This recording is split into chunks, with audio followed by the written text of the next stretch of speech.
All right.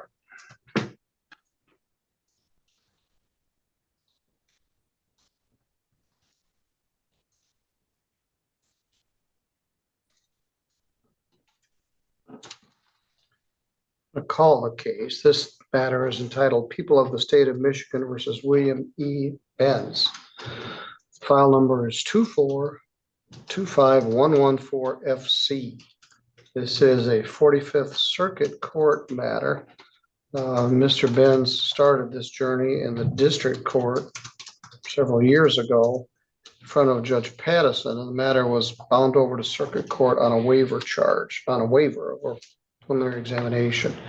My name is Judge Jeffrey Middleton.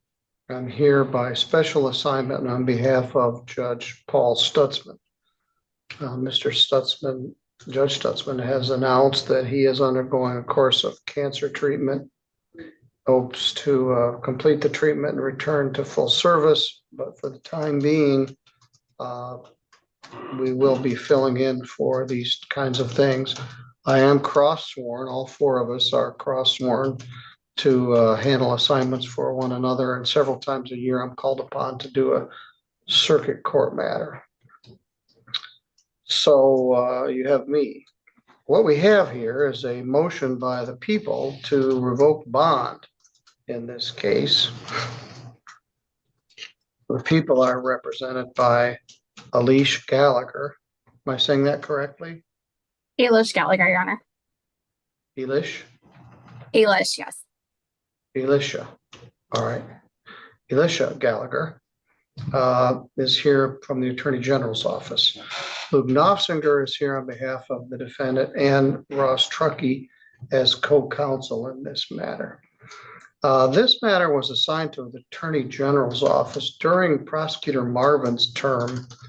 He asked the Attorney General for assistance in multiple criminal sexual conduct cases, maybe 6. This is one of those. It precedes Prosecutor Davis's tenure, but plaintiff people are represented by the Attorney General. Mr. Benz was originally charged in the district court file number 231412. Charges are serious. It's alleged that he did engage in sexual penetration with a child under 13 years of age. 2 counts. That is a felony punishable by up to life imprisonment. He was also charged a 3rd count and a 4th count. And he was also charged as a 4th habitual felony offender, requiring a mandatory 25-year sentence if the defendant were convicted of any of these counts. The matter was bound over in 2024, I think, in front of Judge Pattison. And the matter, it's embarrassing to me, frankly, that this case is a 2023 case and we're here in 2026 and it's still pending, but I don't have any control over that.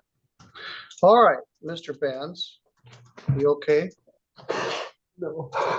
Well, I got the Kleenexes there. Yeah, serious charges, serious ramifications of a conviction. The prosecutor, through the Attorney General's office, has moved to revoke your bond. And they filed a pleading with a number of exhibits attached. Ms. Gallagher, I probably know Mr. Benz myself for 20 years or more. I got my wife is right there. That's who the All right. That was on. That's a good. All right. So why don't you state for the record the people's reasons for requesting to cancel the bond? Thank you, Your Honor. For the record, and I did lay out some of it in my motion, but specifically, and I guess most troubling to me is that when defendant was on bond, he was being monitored by a tether. This was after multiple times that his bond had been revoked. There was a period of absconding, and that's laid out in the people's motion.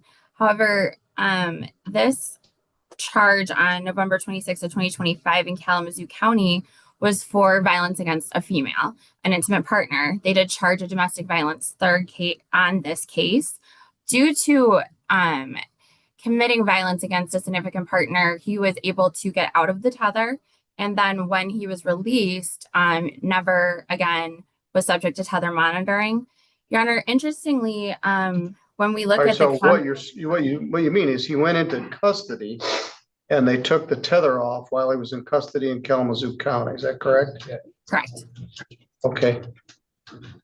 and let him leave Kalamazoo County without putting the tether back on, with the understanding he was going to get the tether put back on, and never All right, did. well, So let me this- stop you for a minute, just for the record. Did the Kalamazoo County case result in a conviction? It did not, Your Honor. From lack of participation, they decided to follow the victim's wishes. However, I did notice in my other acts notice, and I did get the video surveillance and body cams that I've shared with defense from Kalamazoo County, and some of the assault of nature that was on video from that domestic violence third charge. That did not result in a conviction. Okay, go ahead. Thank you, Your Honor. Notably in the report from pretrial supervision, it says that when he was on the device, there were no violations. However, respectfully, I would think that, the assault of charge would be a violation of bond, which he apparently did while on the tether. So it does not seem that the tether was enough to stop any kind of assault of behavior with significant others. Further, Your Honor, the defendant's history of not only failing to appear, but also his history with drug use and documented convictions for aggravated assault and batteries, attempt, resisting, and obstructing, a slew of disturbing the pieces, but more importantly, or more troubling, multiple dismissed domestic violence cases, and also two that remain a conviction pled down from a strangulation case.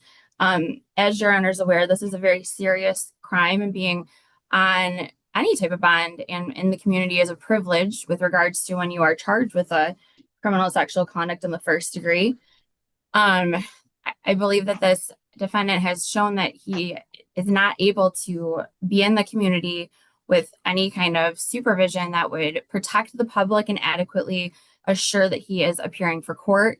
Further, not only was the tether not placed back on, but the pretrial service report indicates multiple attempts of contact were made and no phone calls were returned. He had not been even checking in as required. And then we did get an updated report that said on 3/4 of 2026, he stated he didn't have a working phone and is homeless.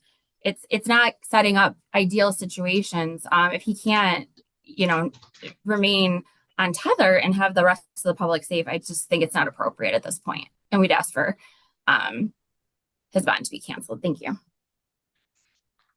Are you referring to the report from our community corrections coordinator, Tiffany Howe?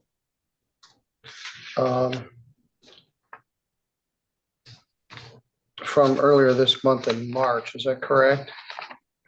There was one from report dated March 6th of 2026, Your Honor. There was also one dated report January 28th of 2026. I believe I attached the January report as exhibit 2 to my bond motion. Well, the more recent one you referred to, March 6th. Yes. Is, doesn't say who authored it, but Tiffany Howe.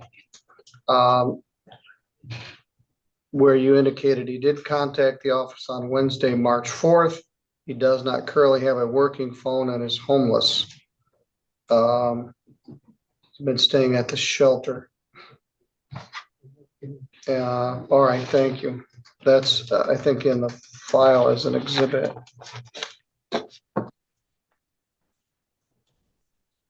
Who's going to speak on behalf of Mr. Benz?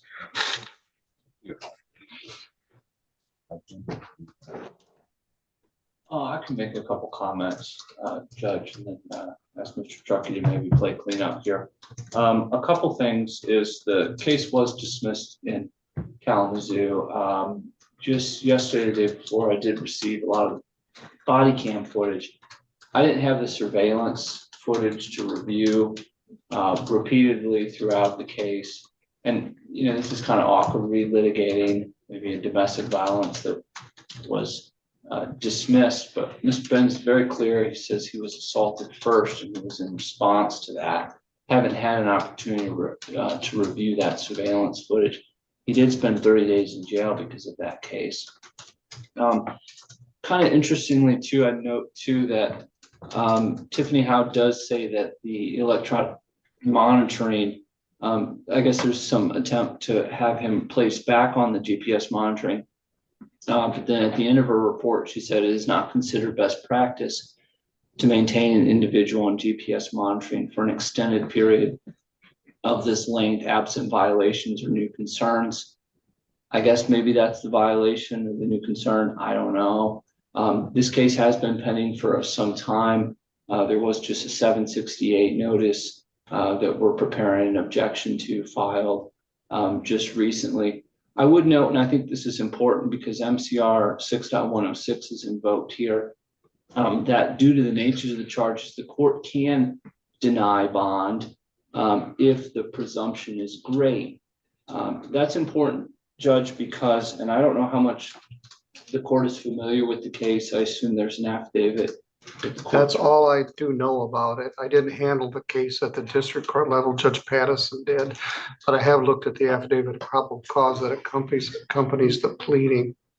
And I would note a couple things in there, Judge. This is a delayed disclosure from 2023 based on allegations in 2015 and 2016. So there are a lot of things going on here. There's a couple protective orders in place. So there are some medical records and some other things I can't really share with the court, but we're litigating those points. So I think what the court would have to find is that the presumption of guilt is great, and then the court would then have to make a finding that the second part of that court rule that either there would be a risk of harm to another individual or the public at large. There was a period of time where Mr. Benz was not making, that he had failed to appear. There have been a litany of status conference, motion hearings, and other things where he has appeared for those things. I tried to follow the history of this case, and like I said, I'm embarrassed how old this is, but there have been probably more than a dozen court hearings in this matter. Yeah, that's true, Judge. And underlying all of this too, Judge, is just, well, simple and honest in poverty, right? Where there is someone is living at the homeless shelter, struggling to find secured housing. There have been a long list of phone numbers that have been provided and then been discontinued. So Mr. Benz is here today. He has appeared at numerous court hearings. There is a difference between, there was a bond that was set. Many of the things stated in the bond motion too were known when the bond was set initially. He was able to post that bond, and now the ask, Judge, is to just throw it out altogether and cancel the bond. Court has a wide range of options before it. I think asking to have the bond canceled is somewhat of an extreme ask given the circumstances. So defer to my colleague. Thank you. All right, Mr. Truckey's quite eloquent. Let's hear from him too. Thank you, Your Honor. In response to the state's argument, first, there's a hint that bond is a privilege, and I would object to that consideration. Remaining on bond may be a privilege, but it's also a right that our founding fathers established for us. Mr. Benz posted a bond, and he has attended the vast majority of the court dates. There was an issue in November, I believe. Judge Stutzman heard about that at a status conference earlier this year, and he made his determination on that at that time. This domestic violence investigation was also known at that time. A formal motion, I don't believe, was brought before Judge Stutzman, but this was all in the air at the last status conference. It wasn't a big surprise. And Judge Stutzman allowed Mr. Benz to continue on bond. He's been participating in Ministries with Communities in Kalamazoo. That is a resource he's used to stay in contact with me. He's been in regular contact with me. He's not absconded from the state. He's not disappeared. He's I'm trying to mute my case here. he wants to continue to litigate this case. It's a complex case with old allegations and, again, as Mr. Knopfinger alluded to, very technical and private details that we may be subject to a protective order. But all we're asking is that Mr. Benz continues doing what Mr. Benz is doing while this case is prosecuted. Work every day. The domestic violence case was dismissed by the prosecutor in that jurisdiction. I don't have documents saying why. I don't have a declination. I don't have a nollie pros order in front of me. The prosecutor in that jurisdiction elected not to pursue charges after Mr. Benz did spend some time behind bars. Of note, the alleged victim in that matter was also taken into custody on that day and released shortly thereafter. She's here today. Also, there's some conflation. There's a criminal sexual conduct charge against a minor, and I don't want the conflation of between domestic violence charges with intimate partners to kind of bleed over. Those crimes, I suppose they rhyme with each other a little bit, but they're not the same. And so I want the court to make sure to kind of consider them distinctly. But with the age of this case, and frankly, with some of the matters going on in the circuit court, there's a concern I have that this may be victim of delay for reasons outside of any of our control. And I would hate to see Mr. Benz spending a prolonged period in custody awaiting his trial. So that's my piece. I'd ask that you deny the motion. If the court would want to impose further conditions, including electronic monitoring, that's understandable. Mr. Benz is employed, so he does have positive people that are in his life as well, besides just the folks at the drop. But we'd ask the court to consider those options short of revoking his bond and taking that extreme step of remanding into custody. Thank you. Mr. Benz, where are you employed? Through Open Door Construction. Which is through the homeless shelter? No, actually, I went out when I first came to Kalamazoo. I went to a temp service and I met a guy that does construction. He has his own business. Just starting out, I helped build the courthouse in Kalamazoo, and I helped build the Raising Cane on Westmead. He's a commercial contractor. I've been with him. He's actually been with me through this whole thing. I mean, he's been awesome. Been good. Been my boss. Then why are you in the homeless shelter? Just because of the traveling. I don't have a car. I can't. My boss picks me up for work every morning, so I'm just trying to get up on my feet, and with the allegations that are put on me, it's kind of hard when they want to run in my background. If I gave you a drug test right now, this minute, what would it tell me? Probably fail for weed. Yeah, for meth? You said for weed, right? Just weed. Possibly. All right. But I really, that ain't nothing that I have in my. That's a underlying theme here. Pink elephant in the room. You've been struggling with methamphetamine for a while. Now, this crime allegedly occurred between 2014 and 2016. You've been here multiple times between then and now. I'm not trying to do anything. In 2023, I handled file 23653FY, and it was a very unpleasant domestic assault. I believe it was charged as domestic violence. Third offense, it was reduced to a domestic violence, 2 counts.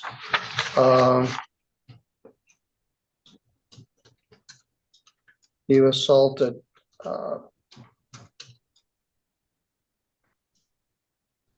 your partner, Ms. Yoder, and holding her down on the bed, slapping her repeatedly, tearing her clothes off, shoving her down the exterior steps. I gave you 60 days jail in May of 2023.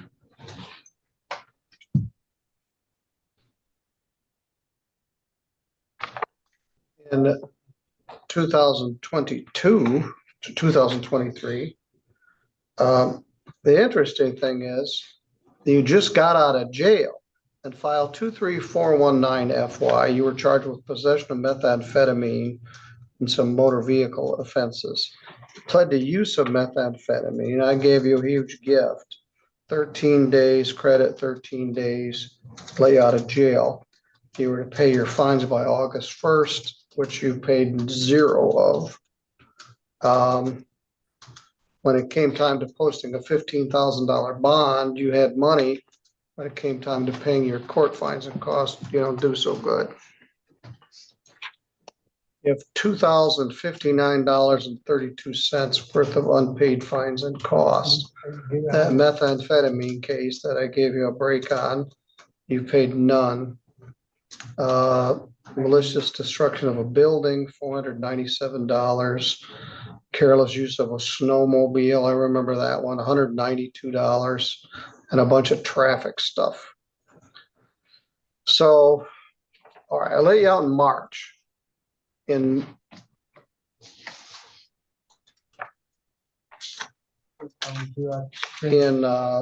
April, you beat up Miss Yoder and you go to jail for 60 days. In May of 2023, I think you got out sometime in June. Then this case was charged in July of 2023 is when the trooper signed it. So I'm not sure exactly when you got arrested. Although let's take a look at that. I have the bond. So you went to jail in March, you went to jail in April, and then you got arrested on this in July, I think. The instant case arrest would have been in late November, early December of 24. 2023. I'm looking for the bond form. I had it.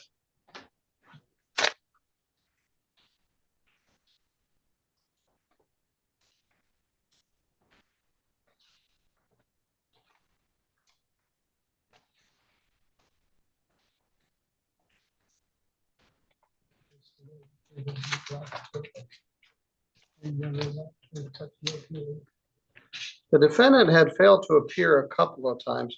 Frankly, I was surprised that he posted the $15,000 bond. It was set by Magistrate Autumn Kiefer, and the defendant did post it. Then it got revoked maybe twice. I had the bond.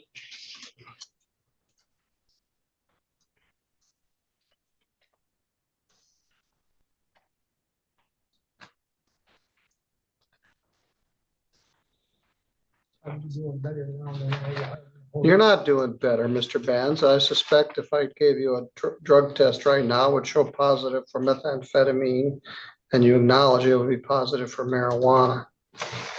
You got some indeterminate job and you're living in the homeless shelter. This is not a matter of ensuring that you show up for court. It's a matter of protection of the public.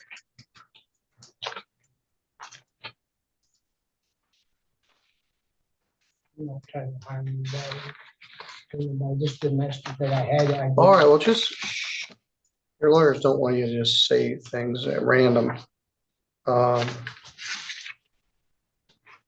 Here's the bond.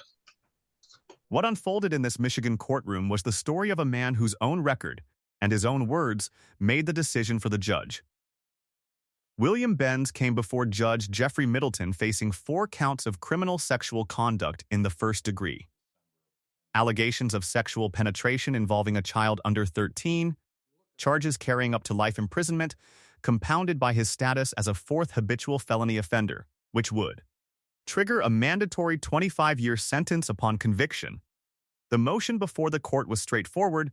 The prosecution, represented by the Michigan Attorney General's office, wanted his bond canceled.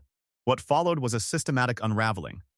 The prosecution laid out a troubling pattern, a domestic violence arrest in Kalamazoo while Benz was already on a monitored tether, threats captured on body camera directed at law enforcement and the alleged victim, repeated failures to check in with pretrial supervision, no working phone, no stable address, and active drug use. Judge Middleton, who had personally presided over prior cases involving Benz, including a 2023 domestic assault and a methamphetamine conviction, didn't need to look far. He already knew this man's history. The defense argued poverty, not danger. That Benz had appeared at most hearings, was employed through a construction contractor, and that the Kalamazoo case had been dismissed. But then, the judge read the body camera transcript aloud. Benz threatening police, threatening the complaining witness, promising retaliation upon his release. Those words sealed it. Judge Middleton was direct. He wasn't convinced by clear and convincing evidence that Benz posed no danger to the public. Bond canceled. Remanded into custody. Trial set for April 28th. Sometimes, a man's own voice is the most damaging witness in the room. If you found this case as eye-opening as we did, hit that like button, drop your thoughts in the comments, and subscribe for more real courtroom breakdowns. Because justice never gets old.